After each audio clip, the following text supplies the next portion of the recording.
Yes, sir, you are audible. 1 second, bro, 1 second. Let me just try to find this. My laptop just crashed, so I'm using this random iPad.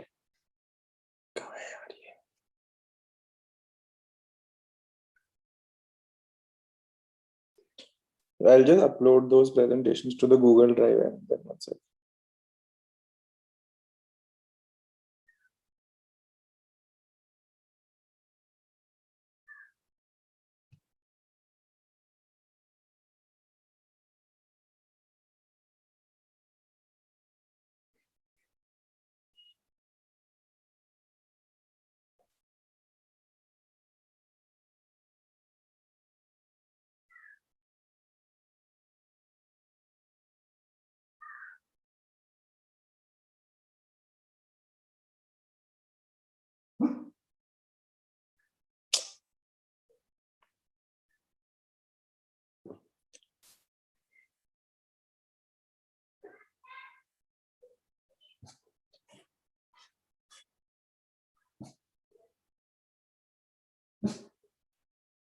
Give me 2 minutes to, I'll just be back.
Hi, Pratikesh, are you able to see this?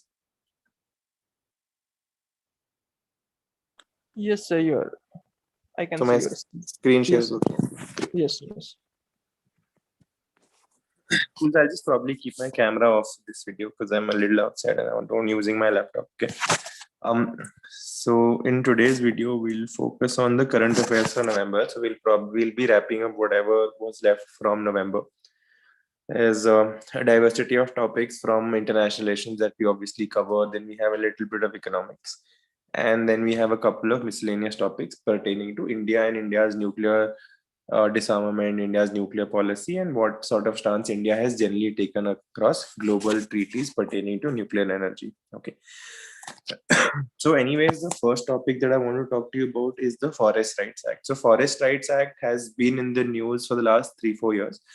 I'm sure you remember that a lot of tribals had started marching from your interiors of Andhra Pradesh, Maharashtra, etc., and they had decided to march right up to Bombay, and a lot of these Marathi tribals. So they had marched up to Bombay to basically tell the government that there are certain rights that we have under the Forest Rights Act, and that is something that you should implement for us. So this is, I think, way back in 2018-19, and since then, Forest Rights Act has generally been in the news, and a lot of people have, at reasonable amounts points of time, have been writing a lot of things about the Forest Rights Act. So recently, why this was in news was that in November 2020, the Jammu Kashmir administration said that since there were special provisions for Jammu and Kashmir, and therefore Forest Rights Act 2006 was not applicable, a lot of your tribals and forest dwellers in Jammu and Kashmir were not getting rights at par with their counterparts throughout the country. So JNK said that now it's going, because it has now become a union territory and the special status under Article 370 has also been eliminated. Now JNK would implement the Forest Rights Act. So therefore, this has been in the news, and I believe that a question is possible because there are certain technical things I needed to understand in the Forest Rights Act. And apart from certain technical things, there are certain issues that confront India, and a lot of modern day problems, a lot of the solutions for a lot of modern day problems that the Indian state faces can be derived out of the FRA. Okay, so let's try to understand first what is the Forest Rights Act. Okay, so the original name of the act is the Scheduled Tribe and Other Traditional Forest Dwellers Recognition of Their Forest Rights Act 2006. So in short, this is referred to as the FRA or the Forest Rights Act of 2006. Now, as it is very clear from the name, the people who are beneficiaries of these acts are your scheduled tribes, or if you're not a scheduled tribe but you're a traditional forest dweller in those in particular recognized forests of India, so this act applies to you. Now, the purpose of this act is to protect these marginal and tribal communities. Okay, now obviously these are less educated, less exposed, and more primitive communities compared to the rest of the country. So therefore, the state needs to step in and afford them greater protection than it does to other people. So you have to protect these rights, and at the same time you have to also make sure that they have certain rights, right? But their rights should also balance the environmental conservation, because the thing is very simple. We, for people like us who are probably watching this video, we live in urban jungles, we live in concrete jungles. There's not a lot of environment around us left to protect, and as it is, we urban Indians are the ones that have the largest footprint on the environment, right? Now somebody has to do save the environment, right? We should all do a bit, but then people who are dwelling in the forest, etc., their carbon footprint is generally way lower than our carbon footprint. So their methods of livelihood, etc., are also not damaging. Now, to make sure that these traditional practices that these communities have carried forward with over millennia, multiple thousands of years, they should be continued, and there should be prevention of exploitation at the hands of larger corporations and machinery, etc., right? Because these people are living very simple livelihoods. That does a twofold job: A, it gives them jobs; B, because they are not, the carbon footprint of their economic activity is not so much, it also protects the forest and the general environment that they are a part of. Okay, now for you to get rights under this act, this is primarily confined to people who reside primarily in the forest, which means that most of their time in their life they are residing in the forest. Apart from the fact that they're residing in the forest, the sort of economic activities that they carry forward to sustain themselves also should be activities which are completely dependent on forest and forest land. Okay, now, further, moreover, apart from qualifying in, as in you have to fulfill both these criteria, then you also either must be a member of the scheduled tribe in those particular areas, or in those states in which those tribes are mentioned as scheduled tribes, or you have to prove that you have been residing in, so if you are not a member of the scheduled tribe, then you have to somehow prove that you or your ancestors, etc., continuously have been residing in those forests for the last 75 years. Okay, now, obviously, there's a little problem here because forest dwellers are generally very cut off from society, and कोई document नहीं है prove करने के लिए that ये पिछले 100, 150, 200 साल से जंगल में रह रहे हैं. So obviously, there are certain issues vis-a-vis that. And if you would have had your tryst or stint with the Indian state, you would understand that the Indian state only accepts one thing and understands only one thing, that is documents. Now, obviously, someone who's been so remote from the Indian state, वो जंगलों में रह रहा है, उसे कुछ लेना देना नहीं है, that person clearly doesn't have documents. So there are certain issues, but that those issues are beyond the scope of your paper. Like had it been a subjective paper, then we would have discussed it a little more. But for your knowledge, only these two facts are important. That A, you have to be a member of the scheduled tribe. B, you have to be living in those regions for more than 75 years. Okay. Now, under this act, there is a very interesting provision. Now, this act also furthers democratic decentralization, because here the decision-making body is the Gram Sabha. So, Gram Sabha literally translates into the village population, right? So, every registered electorate, every registered voter in an electorate is a part of the Gram Sabha. Okay. So, this act gives the Gram Sabha power to pass a resolution as to who should the right to resources should be recognized. So the Gram Sabha will pass a resolution, and the resolution will say that XYZ or ABCD are the persons to whom the protections and privileges and rights under the Forest Rights Act should be given. Now, this is the preliminary stage. This resolution is then subsequently screened, and they are approved at the district, subdivision level, etc. Okay. So I hope you have a rough understanding now of what the Forest Right Act are, who are eligible under the Forest Right Act, and which is the primary authority under the Forest Rights Act. So there are 2 to 3 decent questions in this slide set itself. Okay. Primarily, what is the Forest Right Act? Second, which year was it enacted? The third one will be who are eligible. And the last point in this slide set is that what is the authority for deciding who should, what is the preliminary authority for deciding who should get the privileges and rights, etc. Okay. Now, this was an overview of the act. Now let's look at what sort of rights is this act giving, right? Because the name of the act is very simply put, Forest Rights Act. So obviously the key features of this act would delineate what are the rights that people are getting out of the Forest Rights Act. So first is that it gives individual rights or title rights or ownership rights to land that is being cultivated by tribals or forest dwellers, and the cutoff date is mentioned has been mentioned as 13 December 2005. So if you are a tribal or a forest dweller and you had been cultivating a tribal or a forest land as far back as to the maximum of 13 December 2005, you would be given property rights. Legally आपको document पे record करके दे दिया जाएगा that this land belongs to you. Of course, this is subject to a maximum ceiling of 4 hectares. आप ऐसा कब्जा नहीं कर सकते that ये तो 400 एकड़ का है, 400 hectares का जंगल मेरा है and I'm going to take all this land. That you can't do, because the primary idea here is to not create monopolies but to protect the interest of the marginalized community. So if you have 400 hectares of land in the forest, I'm sorry, my dear friend, you are not marginalized by any standard. Okay, so that's the reason why there is a cap of 4 hectares over here. Then this is about individual rights. Now, apart from individual rights, this act also recognizes the collective of the community rights of all the tribals or all the forest dwellers in that area. So if there is a grazing area, if there are fishing ponds, and if there are like pastures, wells, etc., inside those forests, then no individual has a particular right on those resources. It's a community sort of so the ownership vests with the community, and everyone who's a part of that community can legally enjoy benefits arising out of those resources.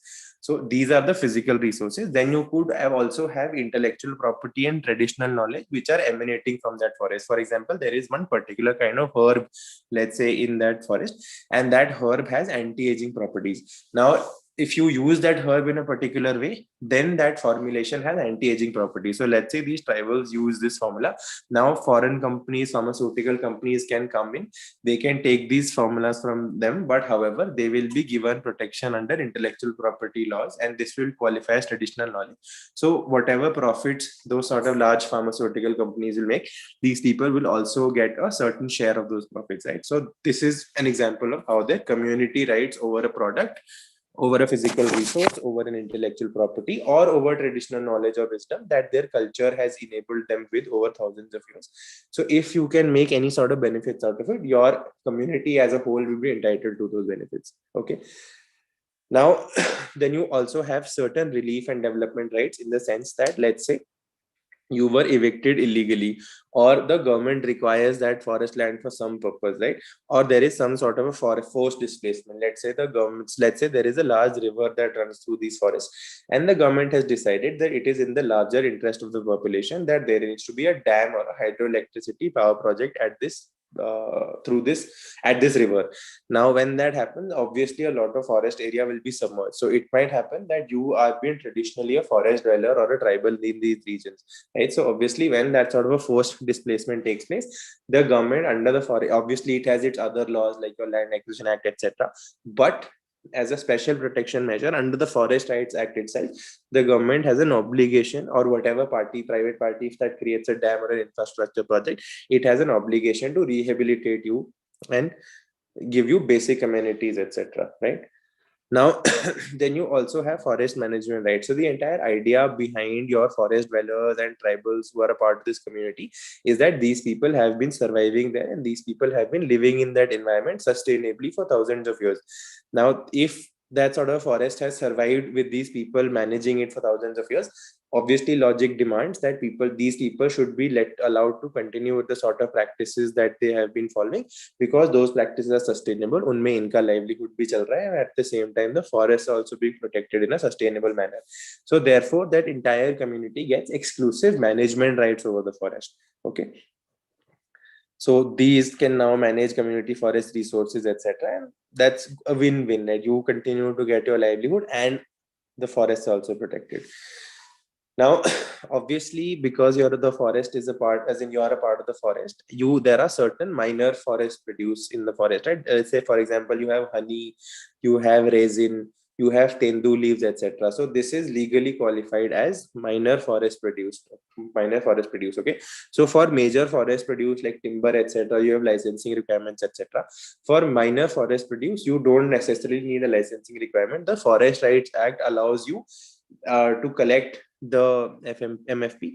So if you're a tribal or a forest developer, you have the right to collect these minor forest produce and then sell it out in the open market, and nobody can take any sort of action against you. So in this key features slide, so you should be aware of the sort of rights that these people have. Okay, so individual rights, community rights, forest management rights, which again is the collectivity right, collective or community right, and the right to collect any sort of minor forest produce. Okay, now you must be so we've seen what the FRA is, what are sort of rights that have been given. Now let's also try to look at why these rights are important. Deni kyun hai in logon ko rights? So first is that there is some sort of reversal of the historical injustice. So the same argument can be extended to reservation, right? So there are certain communities in India, namely the scheduled caste and scheduled tribes, that have been systematically deprived of access to knowledge. Now, because they've been systematically deprived of access to knowledge, obviously over the years, the gap between the knowledgeable and the ones who are not knowledgeable just because of their place of birth, etc., has widened. Now, to remedy this, there is corrective action.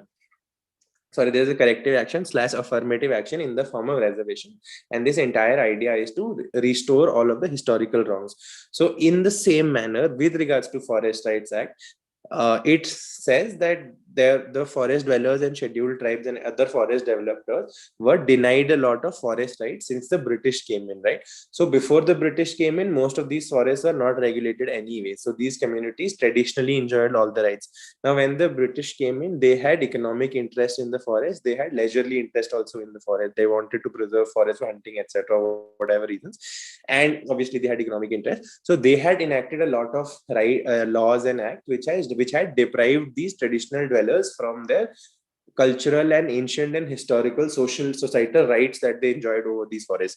So this act is basically an act of reversing that. So जो भी इनके अधिकार colonial सरकार ने छीन लिए थे, उसके बाद because the modern independent Indian state was also largely a successor of the colonial state, मतलब policies और systems काफी हद तक वो रहे हैं, बस white people have been replaced by elite brown people. Now these people have continued to be continued to be deprived of the rights. So इसीलिए ये deprivation continue ना हो, your Forest Rights Act has come up. Okay. Now, then you have poverty alleviation and inclusive growth. So the obvious idea is sabka saath, sabka vikas, right? Our esteemed Prime Minister has also kept on, like he also keeps on saying that in his speech. So the entire idea of having a, let's say a welfare state like India is that poverty should be alleviated and everyone should have inclusive growth. There shouldn't be inequality in terms of growth. Like everyone should experience a reasonable level of growth. Now, obviously, the people who are dwelling in forest, they are the poorest section of the society. So if you give them these acts, if you allow them to use minor forest produce, you give them grazing rights, etc., then these people can also economically exploit those forests, and then they can get certain incomes, and their level of poverty, as in their level of income rises, which effectively means that their level of poverty is being reduced. And similarly, these people would also now be included in India's growth story. Okay. Now, conservation of forest, obviously, as I told you, these people had been living in forests for thousands of years, and the forest has survived just about fine. So the idea is that these people have developed, so traditionally and culturally, they have developed certain practices which are in tandem in the environment, and their economic activities, much unlike ours, are not harmful to the environment at all. So therefore, if you give forest if you give rights in the forest to these specific people, and other people from outside cannot come in and exercise rights, so there is a larger likelihood that these forests are going to continue to be protected. Okay. Then you have problem of extremism. So if you've been following the news recently, 22 of Indian paramilitary 22 men of the Indian paramilitary forces have been martyred in the Sukma region, right, which is one of the most underdeveloped regions in the country. Now, your left-wing extremist ideologies, your Maoists, etc., are able to put a stronghold there because there is not enough development in that area, and the people are also susceptible to left-wing extremism because of extreme poverty and extreme absolute lack of development. Now, if you begin giving these people forest rights act, then they will get certain money of their own, they will have economic independence, then they can probably send their kids to school, probably their quality of life would increase. And furthermore, it would also build like a relationship between the Indian state and the forest dwellers, right? So the entire idea of the left-wing extremists is that they do not recognize the Indian state. They believe that the Indian state is an exploitatory force, and it is out there to get their forest and their natural rights that emanate out of forest as a function of them being born there, right? So if, let's say, the Indian state comes in, it recognizes the forest rights of these dwellers, they would also understand that Indian state is a sort of body that you can trust, and the Indian state is it's a benefit to be a part of the larger Indian state, and therefore this itself ideologically can defeat the Maoists. It's very hard to generally send in forces and kill people and defeat an ideology. Like, you have to defeat an ideology on its merits. Only then can you weed out extremism, left-wing extremism in India. Okay. Okay. Furthermore, if you look at in terms of absolute population, right? So the FRA can give tribal forest rights to at least 200 million people. That's effectively 20 crore people. So there are 200 million is 2 crore people. Yeah. 200. Sorry, whatever. I have to check on this number. But okay, FRA has the potential to secure forest rights to 200 million people, okay, over 40 million hectares of India's land. Now, this is effectively around 1.7 lakh villages. Now, the thing is that obviously this act has a lot of potential, but as of now, if you look at it, only a very small percentage, like 13 to 15% of the people who are actually forest dwellers have been granted rights under the Forest Rights Act. So there's a lot to be done, and some of the correct steps are being taken, and a corrective step in that way is being taken by the government by making the Forest Rights Act applicable in the Union Territory of Jammu and Kashmir. Okay. So this is the first topic that we had to discuss, which is the Forest Rights Act. So the next thing I want to talk to you about is nuclear disarmament, right? So there has been a lot in the news vis-a-vis nuclear disarmament, India's nuclear doctrine, India's nuclear policy, India's stance on multiple, let's say, so basically, so India's nuclear policy, etc., has been in discussion. And in 2020, we have basically renewed the 123 agreement, that is the nuclear cooperation, civil nuclear deal that we had with the US. We've basically said that we will extend the working mechanism for another 10 years. And therefore, I'd like to discuss the entire gamut of issues present under the nuclear umbrella. So first topic is nuclear disarmament. So what has recently happened is that in the United Nations General Assembly, there were 2 resolutions that had been sponsored by India for the last 15, 20, 30 years, right? So it's only in 2020 that these 2 conventions which is the Convention on the Prohibition of the Use of Nuclear Weapons. And the second one is Reducing Nuclear Danger under Nuclear Weapons Cluster. So these two resolutions have finally been passed by the United Nations Assembly. So let's try to understand first what is nuclear disarmament. Okay, so nuclear disarmament, very easy. Reducing or eliminating nuclear weapons from the globe is basically refers to the idea of nuclear disarmament. This is also known as denuclearization. Now, why would people want to denuclearize? The idea is very clear. We've seen the effects of the nuclear bombs on Nagasaki and Hiroshima, and obviously we do not want weapons of such mass destruction to exist. And mind you, those were very primitive nuclear bombs. The sort of nuclear bombs and weapons that we have today are 100 times, 1,000 times more dangerous and more effective than those nuclear weapons. So obviously no one wants any nuclear weapon to ever go off on the face of this planet, right? Because if there's a nuclear weapon explosion, then basically all of us are doomed. Not just the country in particular where the bomb drops, but over a long period, all of us are doomed. Okay. Now, when the United Nations sat down in the very first UN General Assembly, they said that, boss, we need to get rid of these nuclear weapons. So they had never regulated nuclear weapons as such till then, and they didn't even understand what nuclear weapons were. And once they saw the destructive capabilities of the nuclear weapons, the first General Assembly of the United Nations decided that, boss, we have to stop nuclear weapons. There is no way that nuclear weapons should continue to exist and be at the disposal of humanity. Okay. Now, let's look at the two resolutions that were adopted, and then we'll look at the general agreements and treaties that govern the idea of nuclear disarmament. Okay. So the first convention is the Convention on Prohibition of Use of Nuclear Weapons. Now, India has been tabling this since 1982 in the General Assembly. Okay. And finally, it has been agreed to.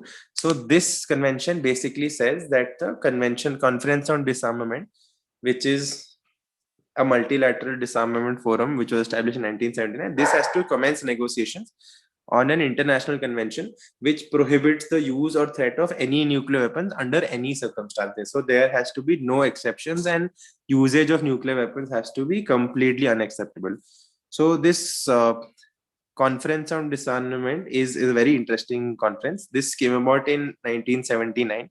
Now there's a broad-based consensus कि ठीक है हम Convention on Disarmament के under discuss करेंगे. Now this is based out of Geneva. So why this is important is that India believes till today that this is the only legitimate multilateral forum where any sort of discussions regarding nuclear disarmament should be carried forward. And this is one of the reasons why India is not a signatory to multiple agreements and treaties pertaining to your nuclear disarmament. Because India बोलता है कि अगर हम बात करेंगे तो जो Conference of Disarmament 1979 में establish की गई है based in Geneva, हम उसी में बात करेंगे. It doesn't need any other forum. Now 1979 में ये हुआ, and there was a negotiation of this agreement called the Comprehensive Test Ban Treaty in 1996. Now, since then, a lot of discussions have remained deadlocked in the CD, and they have never been followed. Now, please take note that India is not a signatory of CTBT. I'll probably get to that in the next slide and tell you why India is not a member of the CTBT. Okay. So basically, the first convention says that there should be absolute prohibition on the use of nuclear weapons. Use of nuclear weapons is not justified at all, period. Okay. Now, the second resolution says that we have to reduce the nuclear danger. This has been tabled since 1998. Obviously, India has been tabling it. And this basically says that, boss, we agree that we might not want to voluntarily drop a nuclear bomb on someone. But because a lot of nations on this planet actually have nuclear bombs, there is a chance that a nuclear bomb might go off accidentally. And it doesn't matter whether somebody throws a nuclear bomb at someone or whether it goes off accidentally. The level of damage that we will face is going to be catastrophic, and it doesn't matter क्यों फटा है वो nuclear bomb, as long as वो फट जाए. Okay, so it says that we need to make sure that we diminish and minimize the risk of accidental use, and it said that we also have to review the country's nuclear policies and nuclear doctrines. Now, this convention ये बात करने के लिए नहीं है सिर्फ. It says that we need to take certain concrete steps, such as we have to reduce risks through de-alerting and de-targeting of nuclear weapons. So basically what happens is, let's say India has nuclear weapons right now. We have certain nuclear weapons which are targeted towards Pakistan, and we would have certain nuclear weapons which are targeted towards China. And these nuclear weapons are always on the alert कि कभी भी strike करना पड़ जाए. Now this entire idea is, if you make sure that you de-alert these weapons, मतलब the time taken to fire these weapons is increased. आप उसको heightened state of alertness में ना रखो. Or if you de-target them, if you don't have predetermined target कि एक लाहौर में गिराना है, कराची में गिराना है, इधर गिराना है, if you don't have those sorts of target fixed, then you will obviously take certain time to ready your nuclear weapons and then to fire them. And maybe in that time, greater sense can prevail, and then you might not fire a nuclear weapon. So this is the broad idea behind this second convention.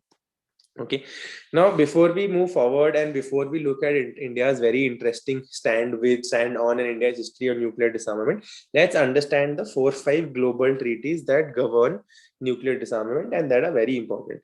So the first one is the Treaty on the Non-Proliferation of Nuclear Weapons, 1970. Now, till today, it is the only binding commitment in a multilateral treaty to the goal of disarmament by nuclear weapon state. Nuclear weapon states, obviously, बाकी treaties को उन्होंने sign नहीं किया है. Nuclear weapon states have signed the NPT. Now, the reason why they signed the NPT is that the NPT divides the world into two classes. The first is the countries which have nuclear weapons, and the second is the countries which do not have nuclear weapons. So this treaty basically says that the countries which have nuclear weapons, they will not distribute these nuclear weapons to other countries, and other countries which don't have nuclear weapons will not manufacture nuclear weapons of their own. So it sort of creates a distinction of haves and have-nots. Now, this is the particular reason why India says that, boss, we don't agree with this. You create an artificial distinction between people who have nuclear weapons and people who do not have nuclear weapons. And back then, China had already developed a nuclear weapon, so India was feeling insecure about it. And India said, boss, mujhe farak nahi padta. You have created this distinction between haves and have-nots, and we are not okay with this distinction, right? So therefore, India is not a signatory of the NPT. So after the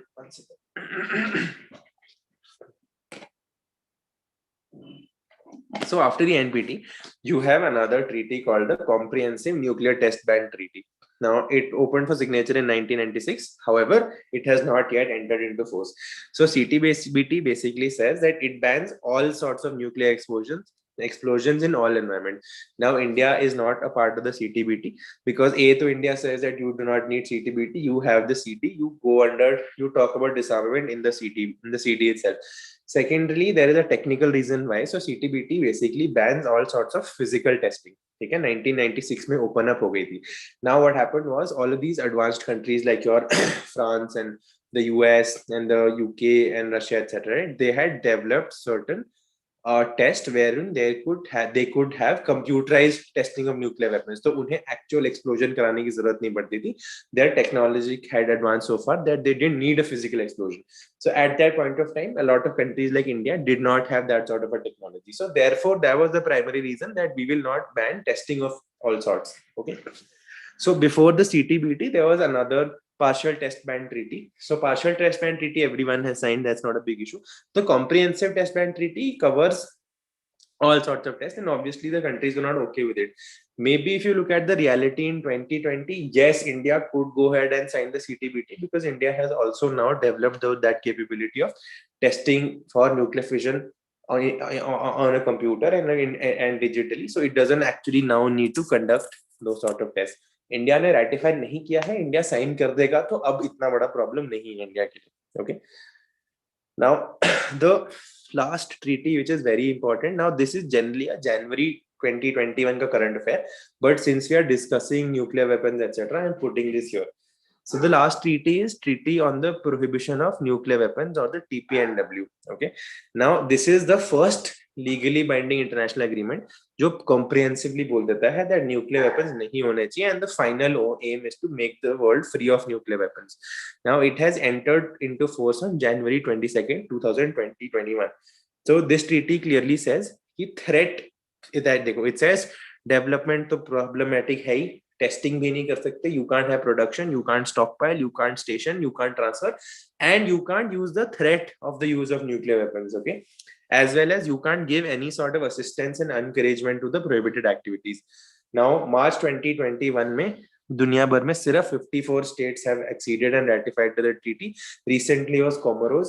Now Comoros जैसा कोई भी देश nuclear weapon treaty sign कर ले, it doesn't matter because a country like Comoros is never going to develop nuclear weapons in the first place. So it is interesting to note that none of the nuclear power states, including India, have signed the TPNW or the Treaty on Prohibition of Nuclear Weapons. Because this is an absolute treaty, it says that any form of nuclear stockpiling is wrong, and the aim is to remove nuclear weapons altogether. So obviously, जिन लोगों के पास nuclear weapons नहीं है, वो बोलेंगे हाँ, आप ये treaty sign कर दो, we should not have nuclear weapons. And obviously, countries like India, US, Iran, maybe Iran, India, US, China, Russia, the countries who have nuclear weapons for sure, they will obviously not be ready for this sort of a treaty. Okay. Now, this brings us to India's nuclear disarmament. So, India has a very interesting history vis-a-vis your nuclear disarmament. तो एक तरफ पे हम बोलते हैं that obviously we are committed to the idea of a peaceful world, nuclear disarmament होना चाहिए, but दूसरी तरफ कहीं ना कहीं because of certain sad, harsh realities of being surrounded by hostile nuclear-powered neighbors, both China and Pakistan, we generally say कि हाँ disarmament होना चाहिए, but पहले आप disarm हो जाओ, उसके बाद हम disarm हो जाएंगे. So you see the problem here, right? Like everybody wants disarmament, but everyone wants the other party to remove their nuclear weapons first. So end goal obviously किसको ये नहीं चाहता कि nuclear weapons हमेशा के लिए हो. I'm sure people want that we should be free of nuclear weapons. But वही है, they want the other countries to give up their nuclear weapons first, and that is precisely what India has been doing. Okay, they say India opposed the NPT, then India has not signed the CTBT. So I told you the proper reasons why they haven't done it. Now, in spite of the fact that India hasn't signed the CTBT, India ने बोला है कि comprehensive test ban BTM treaty हम sign नहीं करेंगे. Irrespective of that, India has a voluntary testing moratorium since Pokhran test in 1998. So we tested a nuclear weapons in Pokhran in 1998. The CTBT was signed in 1996. A lot of countries signed it in 1996. India said it doesn't matter. We are not signing the CTBT because in principle opposition है हमें CTBT से. But हम अपने आप से we will not, let's say, so have any sort of a nuclear test. So the CTBT basically says that you will not contest nuclear testing. India says India said we are not going to sign the CTBT, but since the CTBT has existed, India has not conducted any nuclear test. Okay. Now, India then again has opposed the TPNW because it says that it is not comprehensive. There are no verification mechanisms under the TPNW which to verify as to whether the countries have actually gotten rid of the nuclear stockpiles, etc. And further, India says that we already have a single multilateral disarmament negotiation forum, which is the CD or the Convention of Disarmament based out of Geneva. And because we already have that, there is no point in bringing around new treaty. आपको mechanism दिया है, आप उसे use कीजिए. Why are you having a whitewash of a new mechanism? Okay. Now, while India is not signing any of those things, India has a very clear-cut policy. It says that there is a non-discriminatory, universal, and verifiable fissile material cut-off treaty that is being negotiated in the Conference of Disarmament. Now, this treaty is amazing. This treaty doesn't discriminate. ये universal है. ये सारी countries पे apply करती है. And whether or not the countries have agreed to this treaty and they're following the treaty is also very easily verifiable. So जो fissile material cut-off treaty है, it's very simple. It says that there should be an international agreement with very, very easily verifiable mechanism which prohibits the production of the main components of nuclear weapons. So in nuclear weapons, you can only have nuclear weapons if you have highly enriched uranium or if you have plutonium. Now, if you ban the production of enriched uranium or plutonium in the first place, then obviously automatically we will move towards nuclear disarmament. So this is the treaty that India says that this is a beautiful treaty. It doesn't discriminate the countries. ये नहीं बोलता कि जो already बना रहे हैं उन्हें बनाने दो, नई countries नहीं बना सकती. It doesn't have any of that nonsense. It's an absolute fresh, non-discriminatory, universal and very verifiable treaty. Okay. So this is something that you should be aware of. The fissile material cut-off treaty. ये treaty बनी नहीं है. This is being negotiated in the Conference of Disarmament in Geneva for a very long time. Okay. Now I hope you generally have an idea about what the global umbrella for your disarmament is. and what is India's policy on disarmament. Now let's look at one very specific agreement that was signed in 2000 and one second, one recent agreement called the 123 agreement, or the India-US civil nuclear agreement. Now, ऐसा नहीं है that India has only one nuclear agreement with the USA. I mean, with the USA, obviously it has one nuclear agreement, but as on date, there are 14 countries with which India has such agreements. So you have your larger countries like Russia, France, Japan, etc., which are helping us and which have helped us in the past for making nuclear reactors. Then you have smaller agreements with countries like Kazakhstan, Canada, Australia, Austria, etc., which are exporting uranium to us. Okay, so you have these sort of nuclear agreements that India has with other countries. Now, obviously, India hasn't signed the NPT, India hasn't signed the CTBT, so these countries generally don't sign these sort of agreements with countries who are not parties to NPTs and CTBTs. But India is very important globally right now because it is a huge market. India, China, Brazil, Mexico is basically where the next 50, 60 years of global growth are going to come from. So these countries are very important. On top of that, as I told you, India has been following a self-imposed moratorium, and it has performed better than a lot of the signatories of the NPTs, right? So a lot of signatories of the NPTs have been accused of, let's say, giving out this sort of material to rogue countries, helping rogue countries develop nuclear technology, or they've been carrying out testing secretly. So India has signed neither of those treaties, neither the NPT nor the CTBT, but it has outperformed a lot of signatories of those treaties as well. So yehi reason hai that countries are okay with going ahead with having nuclear agreements and accords with India.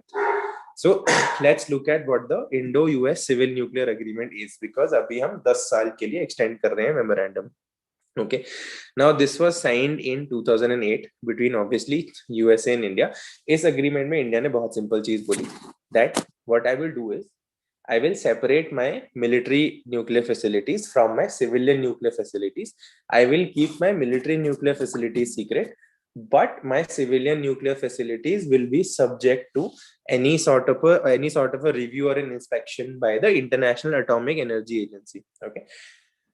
Now, in return, US said that okay, if you do that, we will resume full nuclear trade with India. मतलब हम आपको reactors देंगे, technology देंगे और uranium भी बेचेंगे. Okay. Now, both the countries, apart from this nuclear agreement, उन्होंने बोला है कि हम nuclear safety security बढ़ाएंगे. We will increase scientific research and development in nuclear science, and for that they have set up 5 schools under the Global Center for Nuclear Energy Partnership. Now, why the Global Center for Nuclear Energy Partnership is important? Because ये हरियाणा के एक बहुत remote गांव खेरी Jessore village in Jhajjar district में है. Okay. So यहाँ पे इस center में basically it is a center for facilitating discussions and deliberation on international aspects of various issues, various nuclear technology issues like reactors कैसे होंगे, security technologies कैसी होंगी, अगर radiation का by chance exposure leak हो जाता है तो उसके effects क्या होंगे, और what would be the mitigation measures to carry forward. So this is very important. GNCP, it's in a village in Haryana in the Jhajjar district. Okay. Now you should know what exactly is the civil nuclear agreement. Military alag, civilian alag. Civilian will be open to inspection by the IEA. Okay. Now the primary issue. So the truth is that irrespective of all of that, for the last 10 years, कुछ हुआ नहीं है. हमने एक भी reactor US से नहीं लिया है. Okay. Now the primary thorn in this issue is the issue of civil liability. Okay.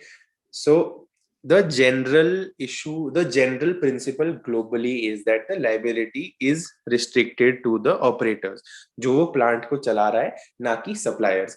So after the Union Carbide accident or the Bhopal gas tragedy, India had enacted. So we had the Bhopal gas tragedy in 1984. It took like 30-40 years to settle that dispute. और end में हमें कुछ मिला नहीं. We just got a mere 750 crore etc. as compensation for the more than 3,000 people who died.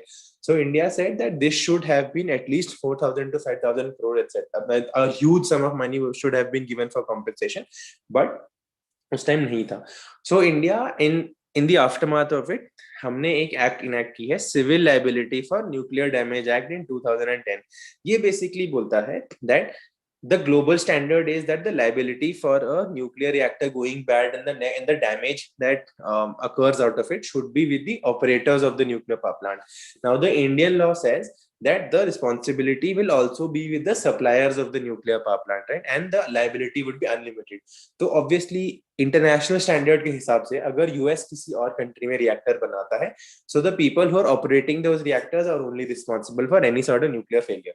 However, if the US sells reactors to India and there is a failure, then the company which is making the reactors in the US is also responsible. Now, obviously, no company would want to take that sort of an extra responsibility on itself.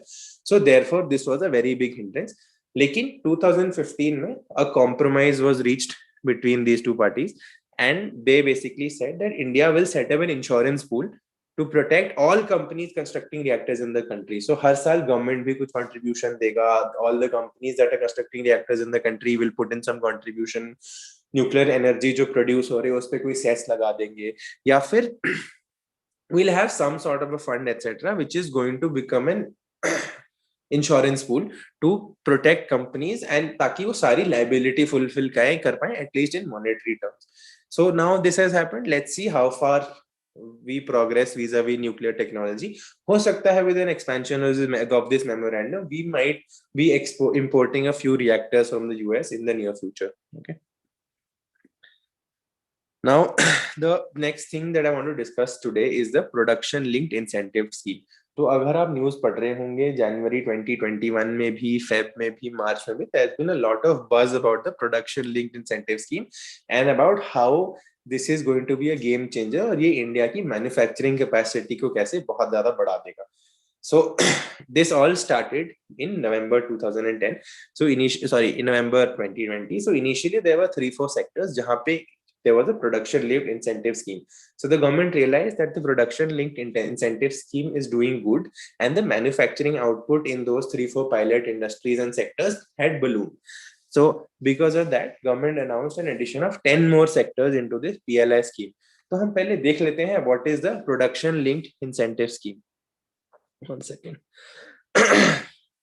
Okay. So it refers to the rebate given to producers. Obviously, production linked है, तो आप जितना good produce करोगे, the amount of good that you produce, the sort of incentives that you get will be linked to the production. So this can be calculated as a certain percentage of the sales of the producer. Sales या तो आप total sales कर सकते हो, or you can also go for incremental sales. Okay. For example, there is a PLI scheme for the electronic sector which says that you will get a 4 to 6% rebate based on how much you produce. Okay. Now, इस announcement के पहले there were certain sectors like your mobile manufacturing, specific electronic computers, components, critical key starting material, drug intermediaries, APIs, and manufacturing of medical devices. So you had your PLI scheme for only these sectors. उसके बाद the government has now announced further 10 more sectors wherein they will give incentives of 2 lakh crore rupees over a 5-year period. So these are the additional sectors at glance. I'm not going to read them out. I'll give out these slides. You can probably look at it. Please know what are these sectors. Pata hone chahiye.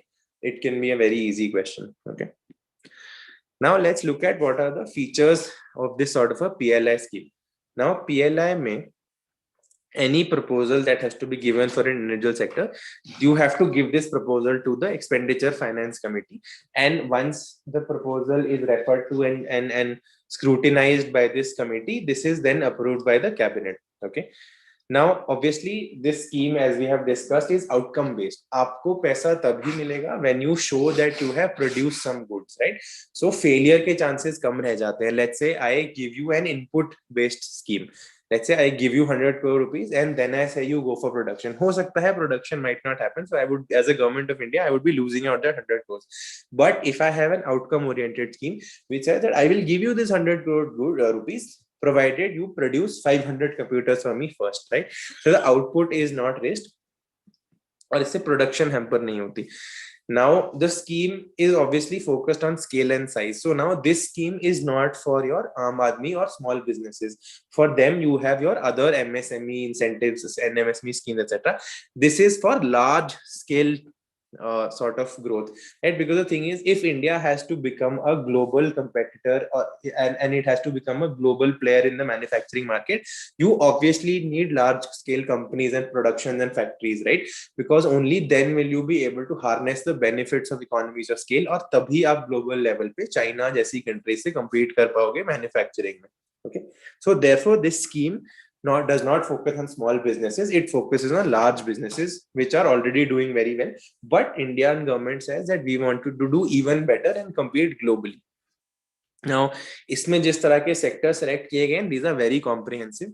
Technology से लेकर global value chains को integration, job creation and sectors which are linked closely to rural economy जैसे food processing etcetera, they have been selected. Okay, now the beauty of the production linked incentive scheme is India has done a very good job, is that it is also compatible with the WTO commitments. So the problem that a lot of countries have with China and the problem that WTO has with China is very simple. China gives hardcore incentives for only export oriented products, which means that because the government gives so much incentives, the cost of production of export oriented goods is very low, और इसीलिए वो global market को dominate कर पाते हैं because they're artificially reducing the cost of production. Now that is not allowed under the free market principles of the World Trade Organization. So what India has very smartly done is that India is not saying that we are giving incentives for only exports. India is giving incentives for production at all levels. So आप इसे अंदर बेचो बाहर बेचो उससे फर्क नहीं पड़ता. So on a technical ground, it is still complying with the WTO directive and the sort of commitments that India has given, free market commitments that India has given to the WTO. Okay. So now let's try to see what are the potential benefits of schemes of PLI, right? And let's try to देखो PLI से basically क्या होगा.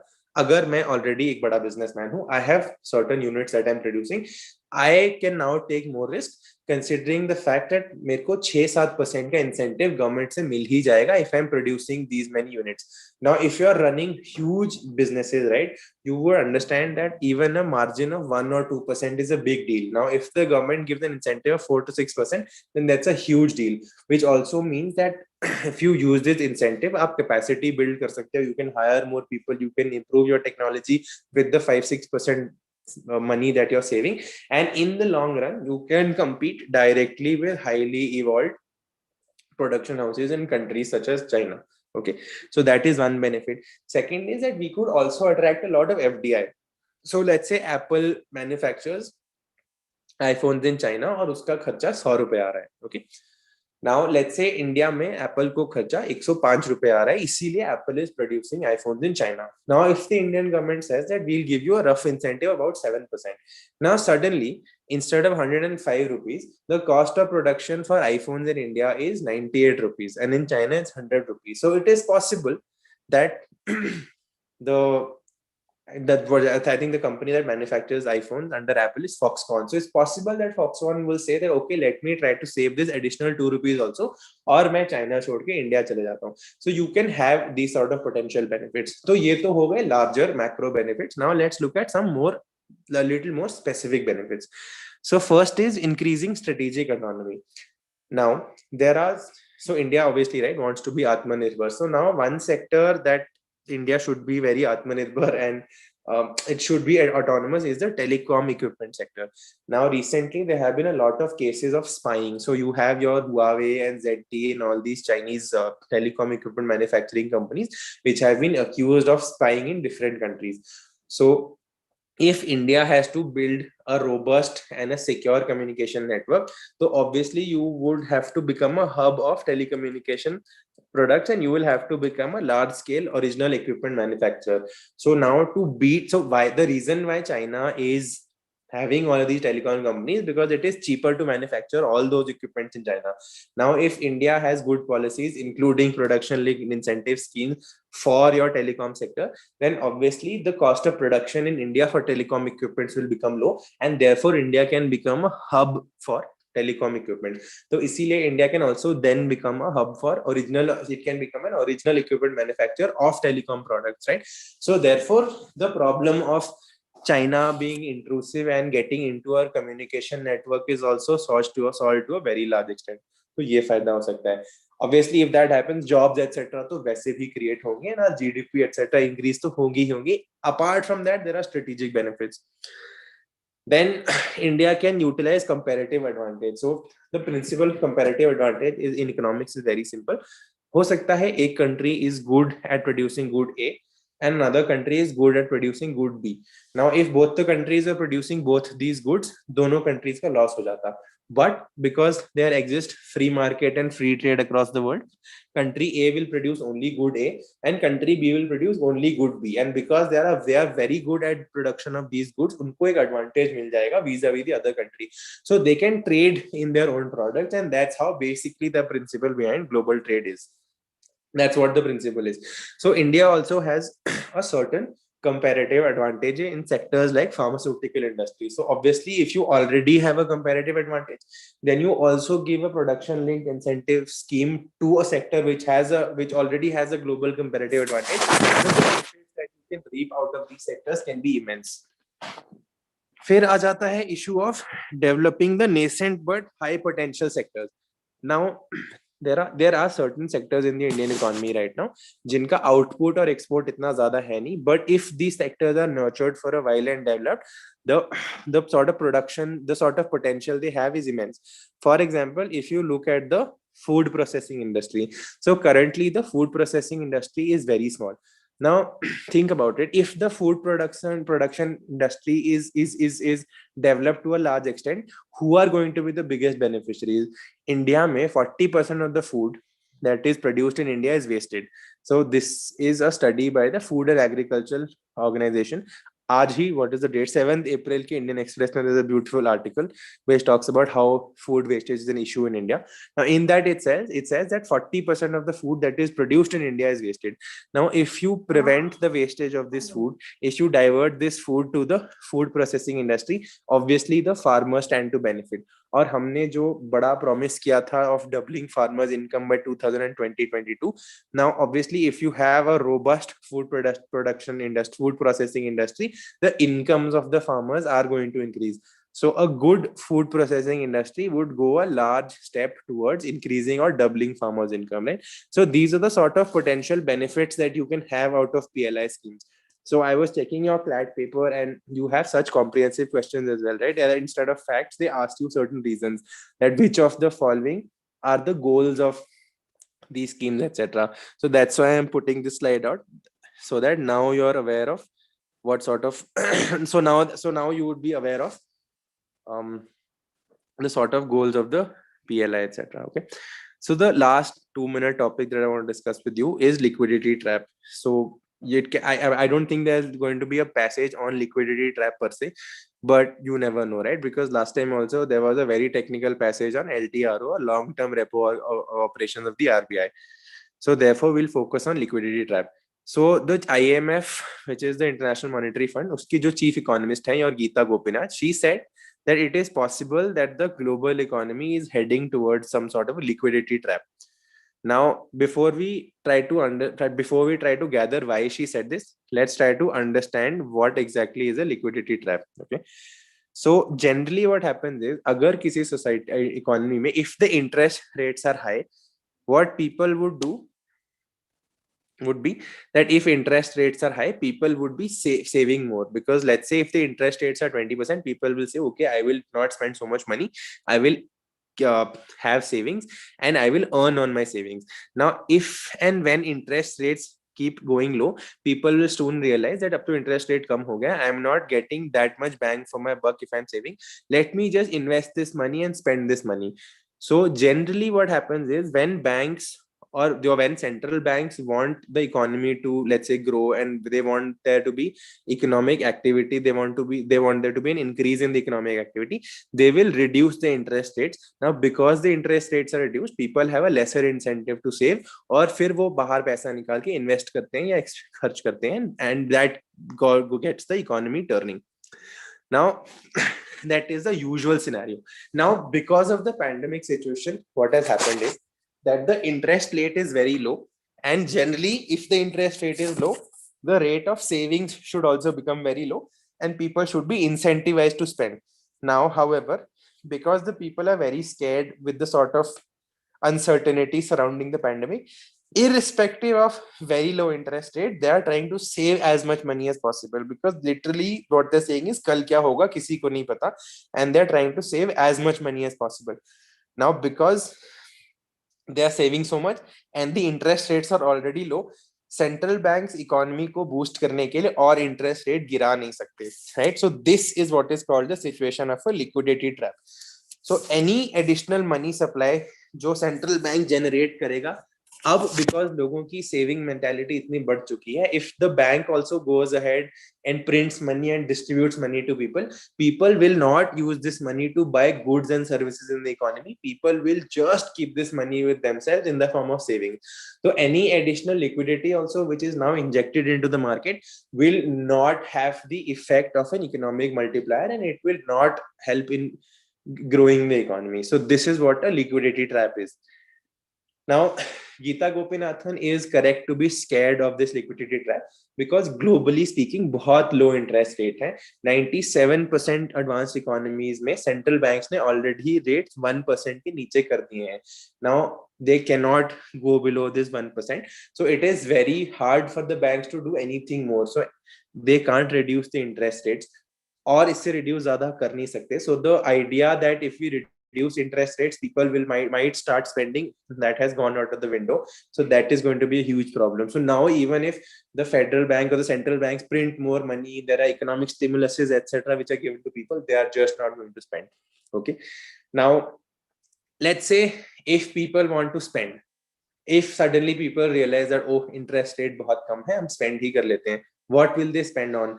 The global demand because of the pandemic is very low. Supply side में भी issues हैं, demand side में भी issues है. So even if people want to spend, they don't have things to spend on, like things are not being produced. Okay. Then finally, what generally happens is that the liquidity trap is a problem of highly developed countries, because highly developed countries में bond market में interest is usually around 1.5%.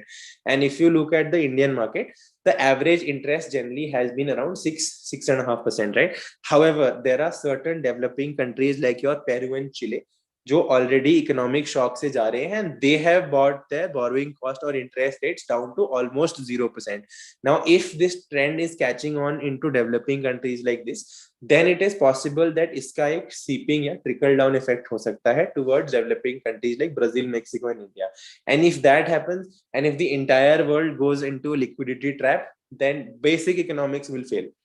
And once that happens, it's going to be a very big problem. Okay. So this is pretty much it, guys, that I had to discuss with you. I will share these slides with Pratikesh. Thank you for being patient and listening. Bye-bye.